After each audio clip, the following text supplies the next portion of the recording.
Hi guys, it's been a while since we had one of these live audio recordings because the material that I've been sharing for the last week, maybe week and a half, has been stuff that I've repurposed from the Telegram groups, or well, mostly the WhatsApp groups, the free WhatsApp group that I set up.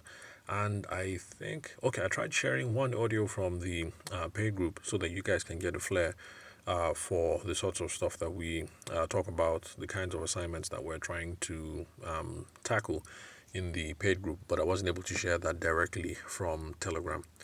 So I figured I'd come up here today and share with you guys my experience with managing the WhatsApp group and the Telegram group, and then also let you guys know about another Telegram group that I am launching. Yeah, I know, lots of groups, but well, not really.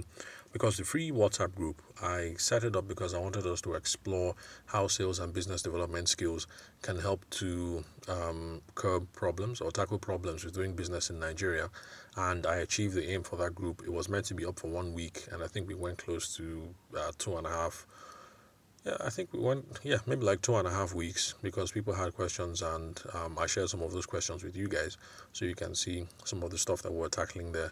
And yeah, we've wrapped that up. So I've collapsed the group, and I'm going to pay attention to the paid group. That's people who have paid to be part of the 5K coaching club. But I did notice one thing though, that people who were just starting a business didn't seem comfortable being in the free group that I had set up to discuss challenges with doing business in Nigeria. Because people would leave the group and I'd hit them up, and that seems to be the number one complaint. Like, okay, you guys here already have businesses. You people seem to be talking about scaling, things like that. I haven't even started, so I can't be here. And of course, I said, well, you can still be there when you can ask your questions because there are some people who are willing to chime in and answer questions, like one of the lawyers on the group, Benga, who actually tried tackling the first question before I got to it. But it looked like the newbies weren't really comfortable with participating in a group where everybody seems to already have some sort of traction in their business. And that's the reason why I'm setting up this Telegram group, which is on, I think I can't remember. I think it's titled Three Easy Ways to Start Your Business Today. Yeah, something like that. But anyway, that's the whole idea, just to cater to people who are about to start and not necessarily folks like you and I that seem to have some traction in the businesses that we're running already. So that's what that new Telegram group is about. But anyway, let me head straight into the meat of today. I wanted to share with you the kind of things that we tackle in the paid group. And so I have what I think is a perfect example here. Well, maybe it's not a perfect example, but it's timely.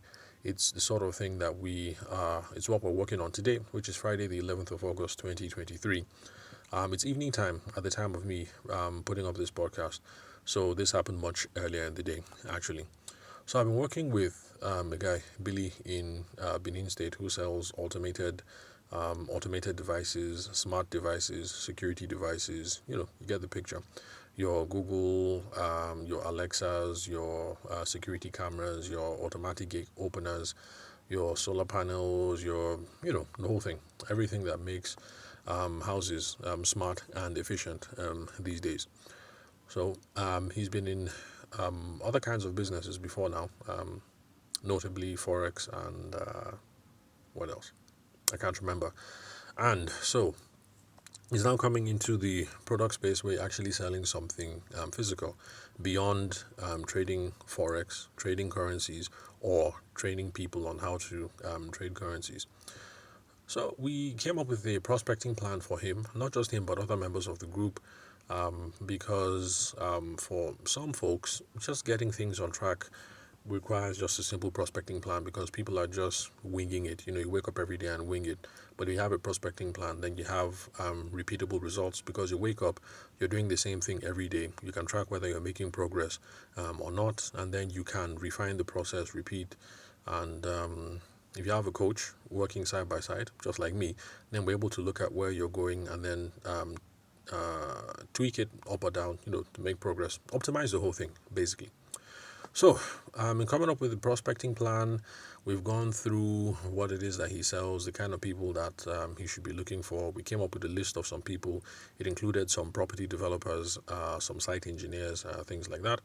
And so for today, the goal today was he was supposed to call some site engineers, if I remember correctly, at about noon. So this was the sort of guidance that we had up on the group, basically.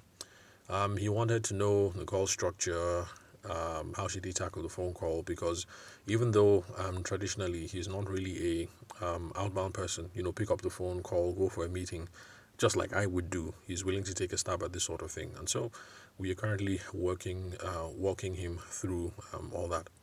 So, of course, general guidelines to the group to take into consideration religious considerations, personal considerations, family, work considerations, those sorts of things before you schedule a call. Because he scheduled it at noon, I think the engineers are Christians, so that's not a problem. But, just in case you're trying to hook up a meeting with, let's say, Ahmed, for instance, and you happen to be in Abuja or in Benin where you have significant Muslim communities, maybe 12 noon might not be the best time. So that was just one thing to throw out there. Then call structure. My guidance to him and to the rest of the group was call structure is important, point one, point two, point three. But what's more important is your call intent, because if you have one main intention around which you're building the call, then you're not going to lose sight of that. You'll be able to keep the agenda straight. Let me just put it that way. So call intent is more important than your call structure. So it's not the step one, step two, step three that counts, but it's what's the goal that we're trying to get here with this call. That's what counts, and that's what's going to drive everything. So he wanted to know how to present the business, and I had to tweak that expectation that when you're hitting up someone for the first time, it's not about how to present the business, but actually to try and find out about their business and see how you can slot yourself in and see if there's room for you guys to work together. Because if you call up someone and say, "Hi, my name is Tabishima, I am the greatest, I am the brightest, I am the best, these are my services, 1, 2, 3, these are my products, 4, 5, 6," and then the person says, "Oh, thank you very much, but I'm not interested in 4, 5, 6, and I've never needed 1, 2, 3," then you just wasted your credit, you wasted the person's time. He was polite, he listened to you present for 5 minutes, but there was no reason why you guys should have even had any kind of conversation or presentation in the first place. So you're hitting up someone fresh. The goal actually is to find out about their business. It's then you'll be able to see that, oh, okay, my guy does 1, 2, 3, 4, 5, and this is how my own product, my service, my business, this is how we fits in. Then you can make a proposal. So that was how I told him to reframe the intent around the meeting. So it's not step one, step two, step three, the person buys. It's let's figure out call intent. Call intent is not present the business. It's not make the sales pitch. It's about figure out what the business is, figure out the lay of the land. It's only then you're going to know how you can slot yourself into the whole mix. So, but still, I had to give the guy a structure because it helps. And I shared with him what I've been sharing here on the group for the last 3 years. The first basic one that everybody I think should start off with, which is greeting, intention, questions, proposal, and then close. So let me slow that down for those of you who are brand new over here on the podcast. The old fogies, you already know what it is. But the new folks, this is how it works out. So, greetings. I don't think it's important to use your name, but Billy had already started the whole thing with his name. And he did a good thing of meeting those people ahead of time, which is actually smart. You go by the building site and you ask around who's the engineer, you see the engineer, you guys meet one-on-one, you shake hands, stuff like that. I'll holler at you later, that kind of thing. I think that was a good move. Real nice, real smooth. And of course, he had already sent a WhatsApp message, which I recommended afterwards to let the guy know that he was going to call to see if they could do business together. So in this case, greeting will be, "Hi, my name is Bill." Okay, no, maybe not hi. Okay, they've already met before. Anyway, but you get the whole point. The greeting would be, "Hey, Engineer Andrew, how you doing? This is that guy Bill. You remember me? I came to your site on Friday." And he's like, "Oh, yeah, I remember you. How far now? How you doing?" He's like, "Oh, yeah, I'm good. I'm good." So, in my previous message, I told you that I was going to call you to see how we can do business together. That's the intention part. You don't have to say it so formal like, "My intention for this call is," or "the reason why I'm making this call is." There are some people who are that formal who can get away with talking like that. To say, "Chukwudi, good morning. My intention for the call is." But if you're not that kind of person, if you're not that formal, if you're more loose than that, it's not a problem. You can say, hi, this is Bill. Is that guy you met last week Friday? You remember me now? I was on the site. The tall guy, the yellow guy. We say, okay, sorry, my brother, I didn't store your number. I say, no, wahala, no problem. So I told you I was going to call you to see how we can do some business together. Sure, you're okay. We can talk now. That's where you ask permission before you start asking questions. And the person will say, yes, most likely, because you guys are cool. But if the person says no, we can talk about that in future episodes. So the person says yes, and then I advised Bill that he was supposed to ask questions at this stage, try and figure out the scope of the projects that the engineer was working on. You need to find out, is it residential? Is it commercial? Because that might determine the kinds of products it is that you are selling. Maybe commercial products only use some kinds of smart automated security devices, and residential devices only use other kinds. So if engineer is doing commercial projects only, but you're only stocking stuff that will work for residential, then there's no room for progress. And that's why I said there's no point in calling to make a presentation. Because if you ask him, so guy, what are you guys working on? And he says, okay, yeah, we have 5 buildings that we're working on so far in this district, in this district. And I say, this district. So it's commercial you're doing. Say, yeah, so it's only commercial. At that point, that's the point you say, all the stuff I have is residential. So it looks like no room for doing business this time. And of course, you kill the call here, or you switch into relationship nurturing mode. In other words, you're keeping in touch, pending the time when you have stuff that might be available for him and you can take another swing around. So you see, this is the reason why it's important to ask questions first and not just go into presentation mode. So those are the kind of things I advise Billy to ask. Is it residential? Is it commercial? How many projects are active? What stage are they at? If they have just broken foundation, then it might not make sense to start talking about furniture and fittings. If they have broken foundation and they have built and they have done decking, then it might make sense to start discussing furniture and fittings, because that's where you start laying the pipes and start trying to figure out how many light bulbs, where are the light bulbs, where are the security, whatever going to be. If we're putting inverter, where we put the battery, where are we going to run the cabling, stuff like that. So at that stage, I guess it might be a good idea to start those discussions. But this is me just guessing, because my specialty is sales. My specialty is not building and all that. So those of you who are into the building business or who are into interior decor and stuff, you might give the opinion, and you might be correct that, no, actually, Tavishima, that is too late to start discussing it at that stage, because at that stage, everything has been decided. So, that's the reason why when I'm handling these trainings, if it's an in-house thing, I prefer for the specialist to be on board, because my specialty is on the sales process. It's nice to have someone there whose specialty is the technical subject matter to be able to say, actually, Oga sales trainer, this might not work in our industry. It might work in our industry this way. Just so you know, in case you're hitting me up in the future and you want me to come organize something for your office, it'll be important to have a subject matter specialist who's there. So I'm a process, and there's somebody there on the technical to make sure that we are on point. So the stage of the project, that might be important. Also, get into their past history. What kind of fixtures or fittings have they used before? If they've used security equipment on the building projects before, what kind of what kind of features do they use? What kind of automatic gate or sliding gate or security cameras or whatever have they used in the past?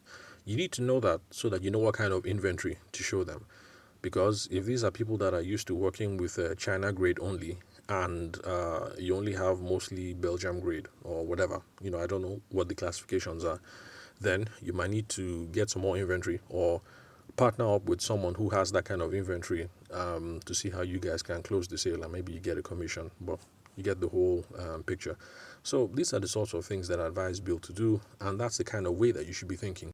It's not call, ring, the person answers, and then you start saying, this is Tabishima, I am the best, I am the brightest, I have the best, I have stage this, I have it at this price, no, it's not I have, this is me. You call up and it's, hey bro, or madam, how you day? I'm the young man that came to your office on so and so. I said I was going to call you later so we can discuss 1, 2, 3. Are you okay to talk now, man? He says, okay, you can talk. Okay. And then you go ahead, you ask your questions. That is going to determine the next stage.